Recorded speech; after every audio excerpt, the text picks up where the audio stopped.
வணக்கம், நான் வெங்கடேஸ்வரன். இன்னைக்கு நம்ம ஜவஹர்லால் நேரு நேஷனல் சோலார் மிஷனோட செகண்ட் பார்ட் பத்தி பார்க்க போறோம். இதுக்கு முன்னாடி போஸ்ட் பண்ணி இந்த ஃபர்ஸ்ட் பார்ட் வீடியோல இந்த Jawaharlal Nehru national solar mission யாரால ஸ்டார்ட் பண்ணப்பட்டுச்சு, எதுக்காக ஸ்டார்ட் பண்ணப்பட்டுச்சு, இதோட அப்ஜெக்டிவ்ஸ் என்னென்ன, இதோட டார்கெட்ஸ் என்னென்ன அப்படின்றத பத்தி பேசியிருந்தோம். அதோட சீக்வல் தான் இந்த செகண்ட் பார்ட்.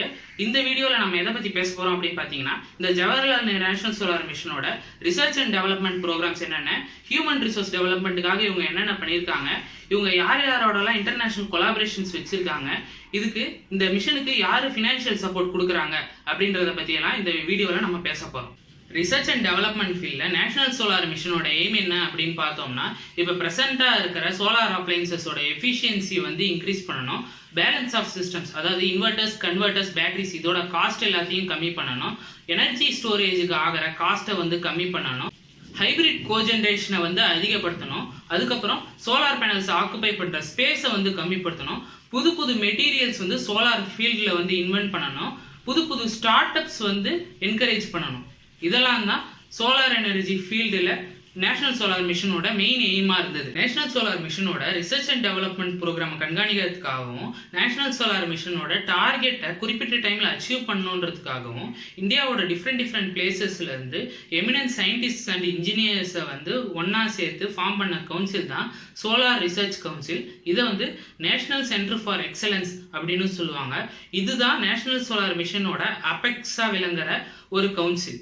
இந்த ரிசர்ச் கவுன்சிலோட முக்கியமான ஒர்க் என்ன அப்படின்னு பார்த்தோம்னா, இந்தியாவோட டிஃப்ரெண்ட் பிளேசஸில் சோலார் எனர்ஜிக்காக ரிசர்ச் சென்டர்ஸ் லொக்கேட் பண்ணணும் அப்படிங்கிறதும், ஃபாரின் ரிசர்ச் சென்டருக்கும் இந்தியன் ரிசர்ச் சென்டருக்கும் நடுவில் ஒரு நெட்வொர்க் ஃபார்ம் பண்ணணுன்றதுக்காகவும், புதுசாக இருக்கிற சோலார் ப்ராஜெக்ட்ஸ்க்கு ஃபண்டு சேங்ஷன் பண்ணணுன்றதுக்காகவும், புது ஸ்டார்ட் அப் கம்பெனிஸ்க்கு ஃபண்டு கொடுக்கணும், அதாவது ஃபைனான்ஷியலாக சப்போர்ட் பண்ணணுங்கிறதும் தான் இந்த ரிசர்ச் கவுன்சிலோட முக்கியமான வேலை. சோலார் எனர்ஜி ஃபீல்டில் ஹியூமன் ரிசோர்ஸ் டெவலப்மெண்ட்டுக்காக நேஷனல் சோலார் மிஷனில் என்ன பண்ணியிருக்காங்க அப்படின்னு பார்த்தோம்னா, 2022க்குள்ள இந்தியாவில் சோலார் எனர்ஜி ஃபீல்டில் 1 lakh ட்ரெயின்டு மெம்பர்ஸ் தேவைப்படுவாங்க அப்படின்னு சொல்கிறாங்க.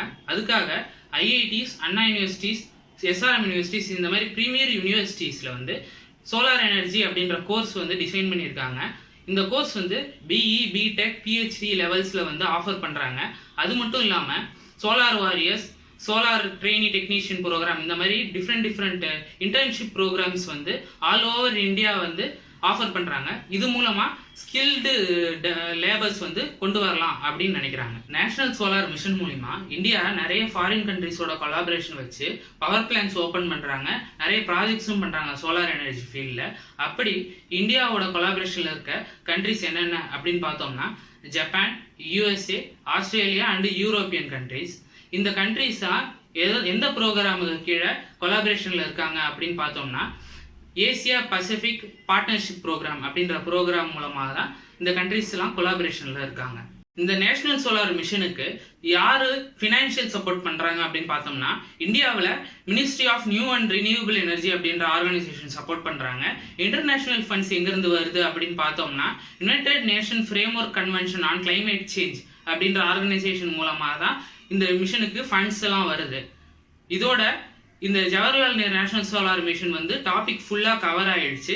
இதான் இந்த வீடியோஸில் நான் உங்களுக்கு சொல்ல வந்த இன்ஃபர்மேஷன்ஸ் எல்லாமே. இந்த இன்ஃபர்மேஷன் தவிர வேறு ஏதாவது அடிஷ்னல் இன்ஃபர்மேஷன் உங்களுக்கு தெரிஞ்சதுன்னா கமெண்ட் செக்ஷனில் லீவ் பண்ணுங்கள். இந்த வீடியோ உங்களுக்கு பிடிச்சிருந்ததுன்னா லைக் பண்ணுங்கள், ஷேர் பண்ணுங்கள், கமெண்ட் பண்ணுங்கள். பருதிச்சோலை சேனலுக்கு சப்ஸ்கிரைப் பண்ணுங்கள். தேங்க்யூ.